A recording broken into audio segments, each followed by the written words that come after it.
Hey, what is up guys, this is the Kung Fu guy here, and today I have another martial arts talk for you. Today I'm going to talk about a question that a subscriber asked me. His name is Ilyas Kazi, if I spell it right, and he's 15 years old. He asked about how to improve his awareness. He says that my friends attack me for fun, but most of the time I can't react quick enough. Thanks. Well, thank you very much as well. First of all, I'll start by telling you that I myself had the exact same experience when I was 15, just 3-4 years ago, where I would walk around school, and actually in my classes, inside the class, my friends would just come and start throwing those fake punches, like to say, oh, you can't react fast enough, you're not a martial artist. Well, good for them. I'll come to that later, but first let me talk about awareness. The first thing about awareness is there are two types of awareness that you need to learn. The first one is the paranoia awareness, where you're always on guard because you think something is going to happen. Some sort of a freaking out situation that you're always tense and ready to do whatever it takes. And there is the other one. The other one is the right one, the correct one to be used, or to be using. And this is the animalistic instinctual awareness. Basically, we all have some animalistic awareness that in our blood, in our nature. Whenever we sense danger, we're supposed to act either on the flight or the fight situations. So the problem with today that we became so mandatory is that we don't have any situations that we need to fight or flight. And it's in the same essence, we lost a bit of our instinctual animalistic awareness. So how do you develop the second animalistic instinctual awareness? Well, first of all, you need to understand that our lives isn't as comfortable as and lying back sort of thing. And there is a chance that you will be attacked, that you will need to react, you will need to do something. When you understand that, you need to start training. Now, how do you improve your awareness? Well, first of all, you need to understand there are two types of usage of the animalistic awareness. Now, if you look at the nature, for example, a deer who's just having his time eating some grass maybe, and all of a sudden a lion comes from behind, or a hunter, a human hunter. But without even thinking, you can just hear him and start running away, and most of the time they run away, they survive. Now, it's so amazing how their life is so peaceful and relaxed. They eat their grass, they drink the water, they do whatever they are doing, and then when a danger comes, whoop, their ears start to straighten up and they sense the danger and run away. Now, what exactly is this sense of danger is? It's not a sixth sense. It's just the usage of the other five, where you can smell fire, you can hear the hunter or the tiger, whatever is coming to you, where you can feel it with the senses. You can feel the earth quaking, and that's why most animals, where there is a volcano, or if there is any other type of natural occurring disasters, the animals first to run away. They say that cats can hear an earthquake 6 times more than humans. Don't catch me on that, I don't know. Anyway, what I'm saying is it's something you can develop. Something that we lost during the years. We became so weak and relaxed. But you can develop it and still stay relaxed. As I said, the animals are very relaxed, yet when the danger comes, they run away quick as they need. Some of them are not, and they end up as food for that lion or for that tiger or that hunter. But the point is, you develop yours by starting to behave as if there is the option of danger, but not as if you're always in danger. You need to know there is two reasons to start developing your awareness. One is out of fear, that I am scared that I'm going to get attacked, and the second one is out of habit. I have a habit, for example, whenever I can see my shadow in front of me and there is a distance, my shadow is at least 1 meter, I can look at my feet and see if there is someone behind me.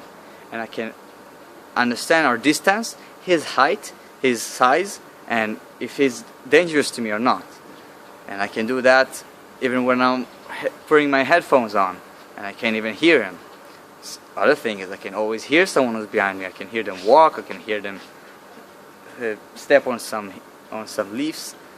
You can always use that, but don't do it out of fear, out of paranoia, but out of a habit to develop your animalistic instinct. And that will be good as well. I have a friend in my Kung Fu school. He's a black belt, he's been training for a long time, and he said that there was a time he was walking the street and he heard a car starting rolling towards him, and as he learned to sidestep, and he went out of the way and the car hit the wall behind him. When anything clears, he understands that the driver was having some heart attack or something of that type and lost control, and he was lucky enough to hear and to move. That's awareness. Even though his life isn't paranoia awareness, he's just developed his animalistic instinct enough, so when the car came, boom, went out of the way. I think that someone who didn't practice it definitely got either hurt or injured and probably killed as well. So, first thing is, understand the danger. We live in a dangerous place. Everything can kill us almost, even though we are strong and we can survive a lot of things, yet a car can just smash you even if it's driving 40 miles per hour. Anyway, let's go back to the school. Now that I covered a bit of awareness, and I'll make some more videos about how to develop some movement that you need to know that are really essential.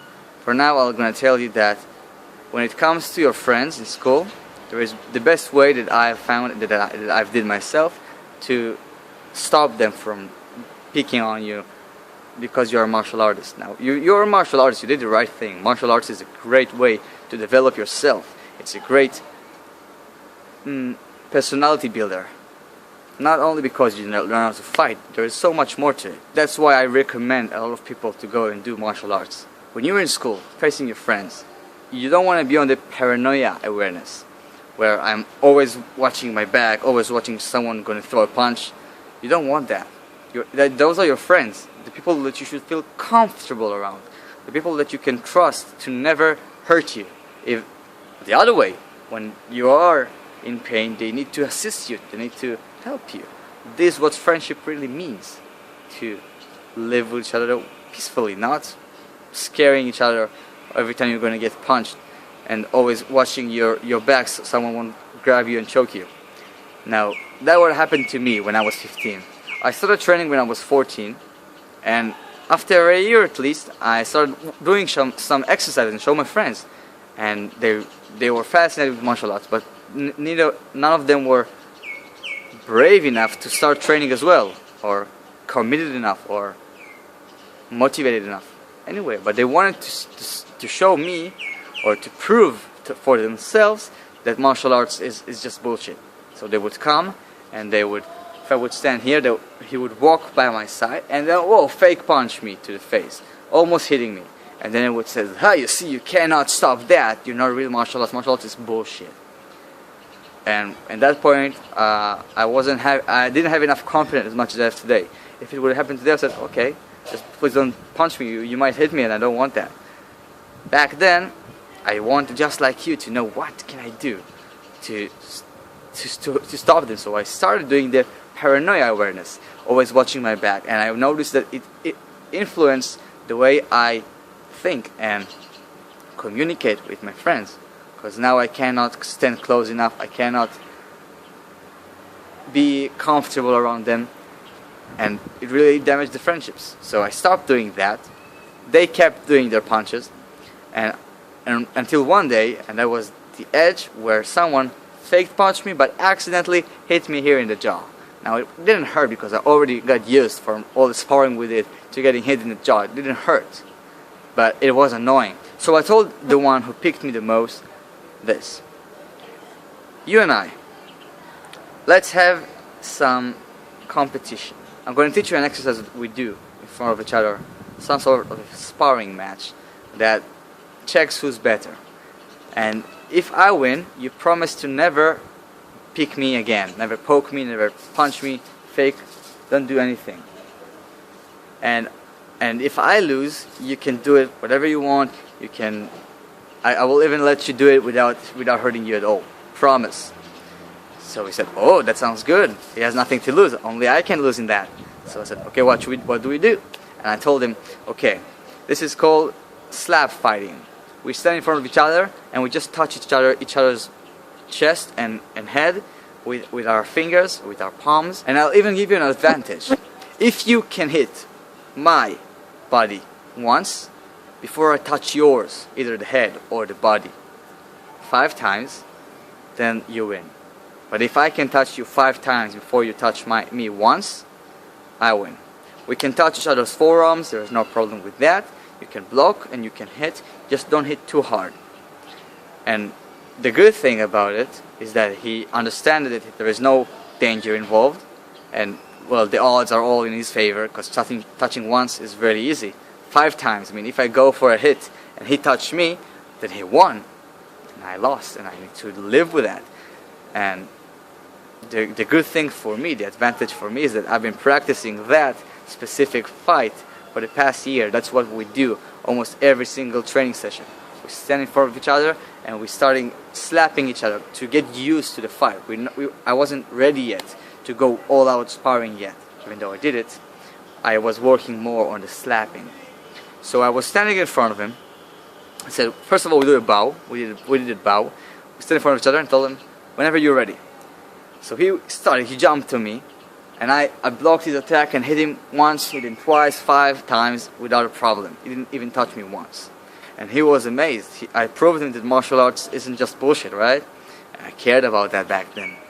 And ever since then, he didn't bug me anymore. Still, he always wanted to see in our competition, because it doesn't hurt at all. If he can even try to touch me once. So I tell him, okay, let's do even more. 20 hits for me, 4 hits for you.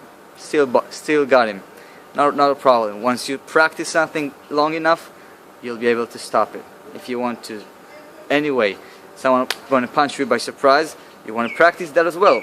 Have some friend that trains with you, and told him you should walk by, and you shouldn't think about it. He punches you, and you need to react quickly. What you can do is always get into a half guard position. Something like this, so keeping your guard up without looking like you're trying. Because if you do that, it's quite obvious, and it will make you paranoid. Unlike this is a habit.